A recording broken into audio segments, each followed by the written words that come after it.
एक अपनी अच्छी छोटी सी फिजिक्स क्लास में सार्थक अंकों की बात करनी है, यानी कल्चर त्रुटि जितना भी था वो लगभग भौतिकी विज्ञान के संदर्भ में जो टाइप क्वेश्चन आपको मिलने थे वो लगभग हम दे चुके हैं। अब हमें ये देखना है कि सार्थक अंक क्या होते हैं, इन्हीं के कुछ बिंदुओं पे हमें चर्चा करनी है। सार्थक अंक की पहले परिभाषा, उसके बाद सार्थक अंक की पहले परिभाषा, उसके बाद उसके जो कॉन्सेप्ट हैं, 2-4 पॉइंट हैं, उनकी चर्चा।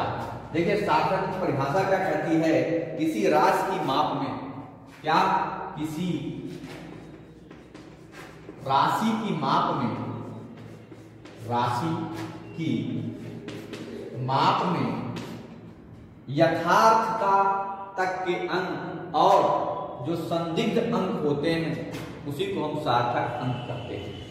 परिभाषा स्पष्ट है, परिभाषा को पहले आप स्पष्ट कर लीजिए कि किसी राशि की जब हम माप करें तो उसमें यथार्थता पूर्वक ज्ञात मान, यथार्थता का मतलब होता है उससे ज्यादा नहीं प्राप्त किया जा सकता, यानी किसी राशि की माप यथार्थता पूर्वक या यथार्थता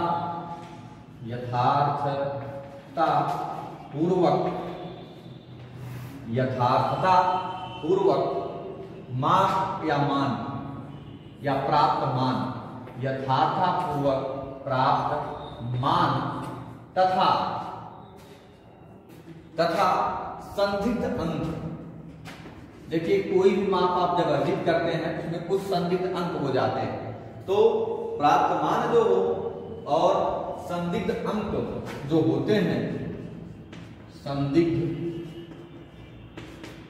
अंक, संदिग्ध अच्छे से लिख लीजिएगा, ठीक है।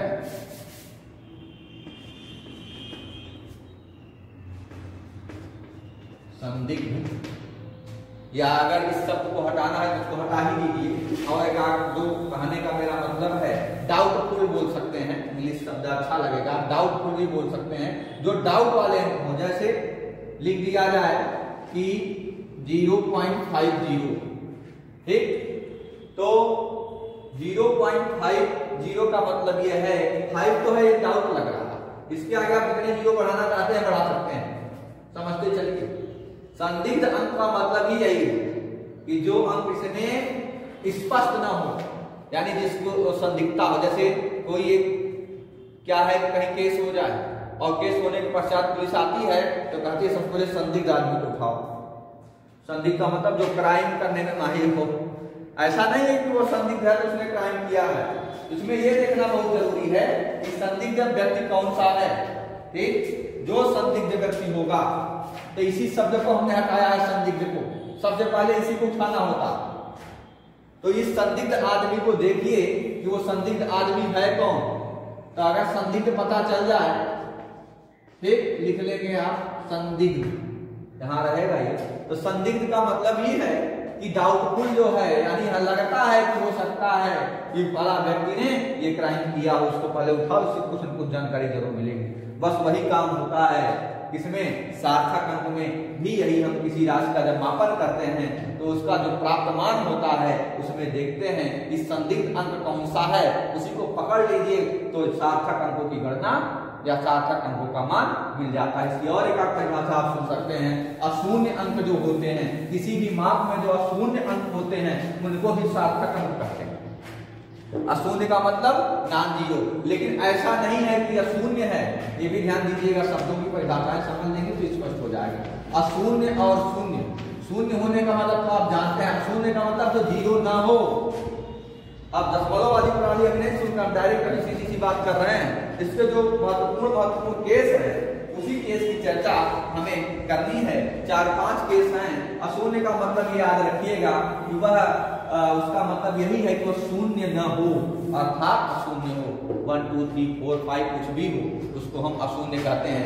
तो पहला पॉइंट हमारा क्या है, इस पहले पॉइंट को आप देखिए। पहला पॉइंट सार्थक अंक में या पहला नियम जो है, सिद्धांत क्या कहता है, सभी अशून्य अंक सार्थक अंक होते हैं। पहला पॉइंट बच्चों क्या कहता है, सभी अशून्य अंक क्या होते हैं, सार्थक अंक होते हैं। अभी हमने बताया ना अशून्य में क्या होता है, यानी सार्थक की गणना जब हम करेंगे तो पहले पॉइंट हम देख रहे हैं सभी अशून्य अंक सार्थक अंक होते हैं। क्या होते हैं? सार्थक अंक होते हैं। इनके जब उदाहरण हम देखेंगे तो सारी बातें स्पष्ट हो जाएंगी। उदाहरण में देखते हैं, जैसे हमने लिख दिया उदाहरण इसके क्या है बच्चों, उदाहरण हमने लिख दिया कि 2300 कामा 2400 कामा 2500 कामा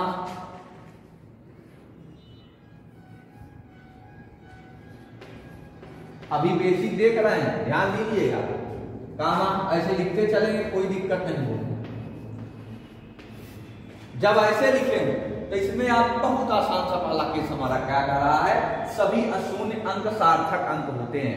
मतलब इसमें जो अशून्य अंक हैं, जो जीरो नहीं है, वही सार्थक अंक हैं, और जो जीरो हैं वो सार्थक अंक नहीं है। लेकिन डेटा कैसा होना चाहिए? ऐसा, क्योंकि आगे अभी नियम में बदलूंगा तो आप कहोगे सर शून्य भी कैसे सार्थक हो गया, लेकिन जब वो आएगा उसकी परिभाषा अलग होगी, उसके नियम अलग होंगे, उसके कानून अलग होते हैं। हर क्राइम का अलग अलग धारा होता है, ये समझ लीजिएगा, जो आप क्राइम करते हो। इसीलिए इतना बड़ा संविधान है, इसमें अलग अलग धाराएं बनाई गई हैं, कौन सी धारा लगानी है, ठीक है, वो संविधान ही बताएगा। उसी तरीके से सार्थक अंक का भाई संविधान क्या है, इसके नियम। तो इसमें आप देखिए, इसमें सार्थक अंकों की संख्या बच्चों 2, इसमें देखिए नॉन जीरो 2 अंक हैं, इसमें नॉन जीरो 2 अंक हैं, इसमें देखिए 3, इसमें देखिए 4। बच्चों की सोच बता रहे हैं। एक बार लिखा था इसमें कितने सार्थक अंक हैं, एक लड़का लिख दिया 25 सार्थक अंक है। क्या सार्थक अंकों की संख्या 25 होगी? इसमें 4 डिजिट का नंबर ही है और सार्थक अंक 25 कैसे हो सकते? मूर्खता देखिए। तो इसलिए आप ये इसमें 2 लिखेंगे, कुछ बच्चे कहते हैं जो लिखा वही सार्थक अंक होगा। नियम न जानने का देखिए समस्या है। जब आपको नियम नहीं पता है, अगर ऑप्शन में ऐसे ही लिख देगा सब में, तो आप सोचोगे हो सकता है ये ना हो वो, तो दिक्कत हो सकती है आपको। इसलिए आप देखिए इसमें सार्थक अंकों की संख्या 4, क्यों? क्योंकि इसमें शून्य 2 हैं, जो शून्य होते हैं उनको छोड़ दिया जाता है, तो शून्य को हटा दीजिए, सार्थक अंक बचे हैं, इन्हीं को गिन लीजिए, आपका काम आसान हो गया। 1 2 3 3 अंक हैं, 3 सार्थक अंक, 1 2 2 अंक हैं, 2 4 2 3 2 3 2 4 4 सार्थक अंक। यानी हमारा पहला हेडिंग कंप्लीट हो चुका। चलिए दूसरे पॉइंट पर चलते हैं। अब दूसरा पॉइंट क्या कह रहा है बच्चों, देखिए आप 9th में पढ़े जरूर होंगे, लेकिन दिक्कत यह है कि आप जब सही से समझे होंगे तब। आगे देखिए 2 अशून्य अंकों के बीच, दूसरा पॉइंट क्या कह रहा है, 2 अशून्य अंकों के बीच, 2 अशून्य अंकों के बीच, 2 अशून्य अंकों के बीच आने वाले सभी अंक, आने वाले सभी अंक क्या कहलाते हैं बच्चों? सार्थक अंक कहलाते हैं। सार्थक अंक कहलाते हैं। 2 अशून्य अंकों के बीच आने वाले सभी अंक सार्थक अंक कहलाएंगे। एग्जाम्पल देखेंगे तो परिभाषा क्लियर हो जाएगी। 2 अशून्य अंकों का मतलब जैसे हमने लिख दिया 2 0 3 0 4, तो आप ये ध्यान देंगे परिभाषा में ही लिखा हुआ है। ऐसे लिख दिए 302, फिर लिख दिए 502, फिर लिख दिए 6008।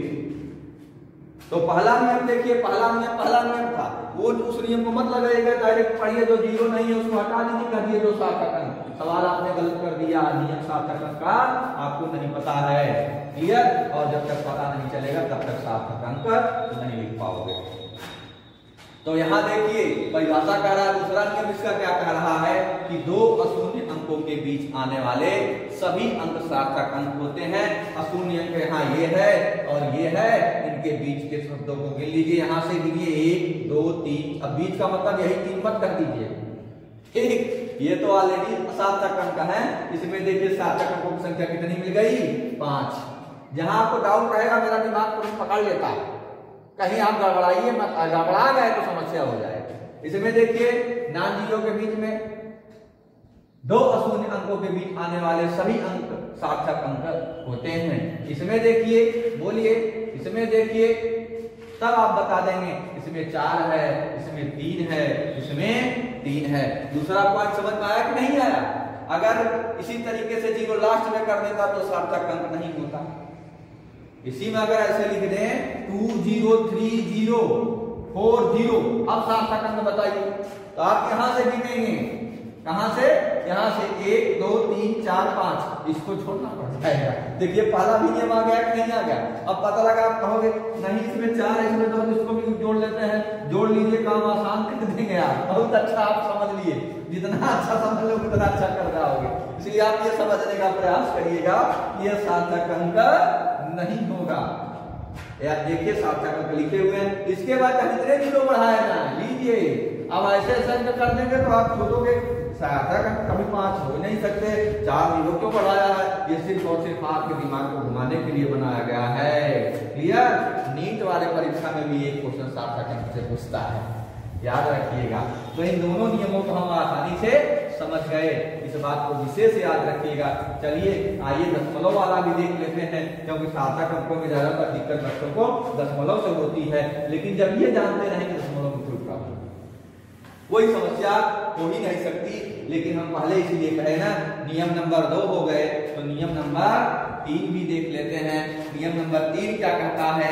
3 कह रहा है यदि संख्या 1 से कम हो, संख्या का मान क्या हो?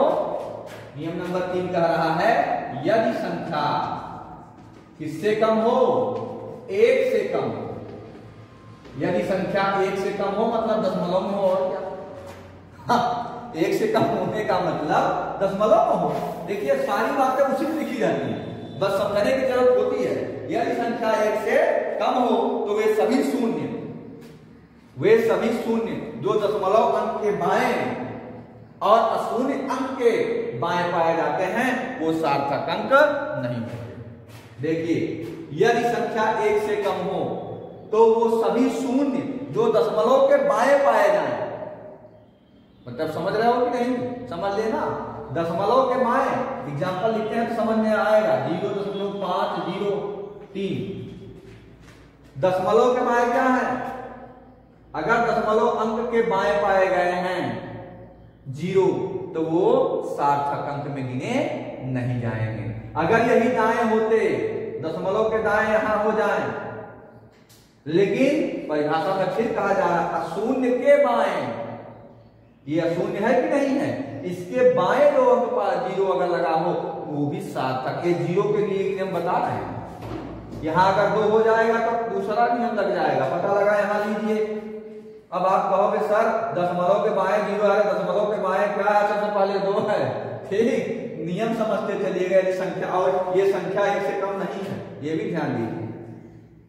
नियम आप देखिए तुरंत बता देगा 1 से कम नहीं है। 1 से कम के लिए नियम हम बता रहे हैं। जब 1 से कम होगा, 1 से कम तभी होगा जब यहां पर क्या होगा? 0 होगा। तो ऐसे 0 को हम सार्थक अंकों में नहीं गिनेंगे। यानी अगर इसके एग्जाम्पल की हम बात करें, इसका भी एग्जाम्पल आप बड़ी आसानी से समझ सकते हैं। जैसे 0.03240 0.04220।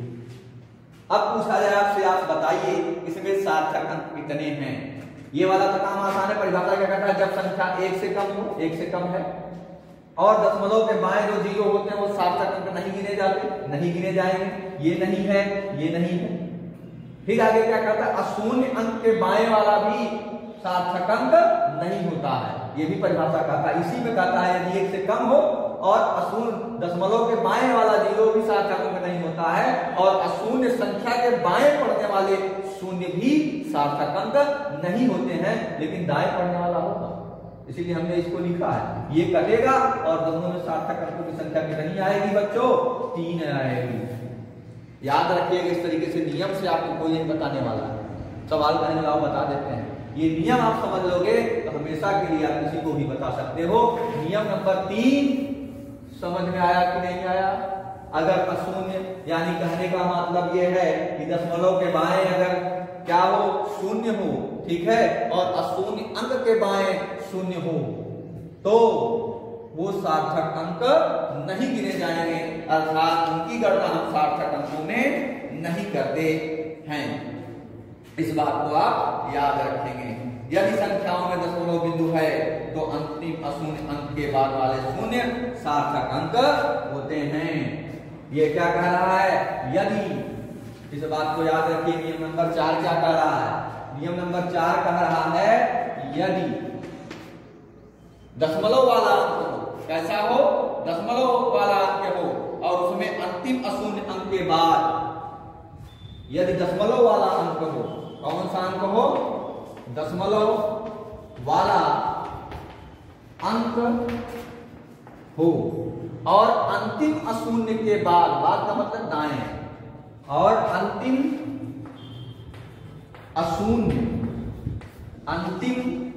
अशून्य के बाद अगर शून्य आ रहा है, अगर शून्य प्राप्त हो रहा हो तो वो सार्थक अंक होता है, तो वो सार्थक अंक होता है। कैसे? अगर हम लिख दें 0.0432, अभी यही इसी की चर्चा कर रहे हैं। तो देखिए दशमलव वाले अंक हो, ये दशमलव वाला अंक है कि नहीं? अगर इधर अगर देखिए यदि दशमलव वाला अंक हो और अंतिम अशून्य अक्षर क्या है? 3 है और उसके बाद दाएं अगर 0 है, इसकी गणना हम सार्थक अंक में करेंगे, लेकिन इसकी गणना नहीं करेंगे। अर्थात इसमें भी अगर देखिए तो 3 अंक होंगे इसके सार्थक अंक के। लेकिन अगर ये लिख दिया जाए 4.302, तब आप क्या करोगे? दशमलव में देखिए इसका बाएं जो यहां से गणना करेंगे, क्योंकि यहां 0 होता तब नहीं गिना जाता, लेकिन यह क्या है? अशून्य है, इसलिए आप इसको गिनोगे। इसमें सार्थक अंकों की संख्या बच्चों कितनी हो जाएगी? 4 हो जाएगी। मैं आशा करता हूं कि सार्थक अंकों को चाहे जितनी प्रकार से दिया जाए आप उसको जरूर कर सकते हैं। चलिए एक और पॉइंट देखते हैं, ठीक है? किसी माप में सार्थक अंक जितने अधिक होंगे इसको बता चुके हैं, चर्चा किए थे। एक और देख लीजिए, यदि संख्या में दशमलव बिंदु नहीं है, ये भी बहुत इंपॉर्टेंट नोट है, इसको समझ लीजिएगा। 5वां पॉइंट समझ लीजिएगा, जिससे सार्थक अंक का कोई भी क्वेश्चन आपके पास होगा आप उसको कर लेंगे। पावर में भी लिखना हो उसको पावर में भी लिख सकते हैं, पावर वाला बात बताएंगे, पावर वाले पे भी क्वेश्चन होगा। लेकिन अगर यदि किसी माप में ये वाला नंबर क्या कहता है, यदि कोई एक आपने क्या लिया, सार्थक अंक के लिए एग्जाम्पल लिया, इसका नियम यही कह रहा है। इस नियम को देखिए, यदि संख्या में दशमलव बिंदु नहीं है, क्या है? यदि संख्या में दशमलव, वही जो बता चुके हैं, यदि संख्या में दशमलव बिंदु नहीं है, क्लियर? दशमलव बिंदु न होने का मतलब यह है कि जैसे ऐसे लिखा हो 1600, तो इसमें सार्थक अंक कितने होंगे? 2। लेकिन अगर यही माप करके लिखा गया हो, माप का मतलब किसी पैमाने से मापा गया हो, जैसे 1600 मीटर, अब मामला बदल जाएगा। नियम यही बदलेगा कि संख्या में दशमलव बिंदु हो और वह मापा न गया हो तो आप 2 अंक लिखेंगे, लेकिन अगर मापा गया है, मेजरमेंट हुआ है, तो उसके सार्थक अंकों की संख्या बढ़ जाएगी। यानी 1600 मीटर अगर लिख दिया गया है और 1600 लिखा है, तो ये अंतर है, इसमें मात्रक है और ये मापा गया राशि है, इसलिए इसमें सार्थक अंक कितने होंगे बच्चों? 4 अंक होंगे। और इसमें कितने होंगे? 2 अंक होंगे। बात समझ में आई कि नहीं आई? जितने नियम बताए हैं सारे नियम आपको लिख के दिए गए हैं, उसको पढ़ लीजिएगा एक बार, और कोई डाउट नहीं है, सब क्लियर ही हुआ है और आप अच्छे से समझ जाएंगे। बहुत बहुत धन्यवाद।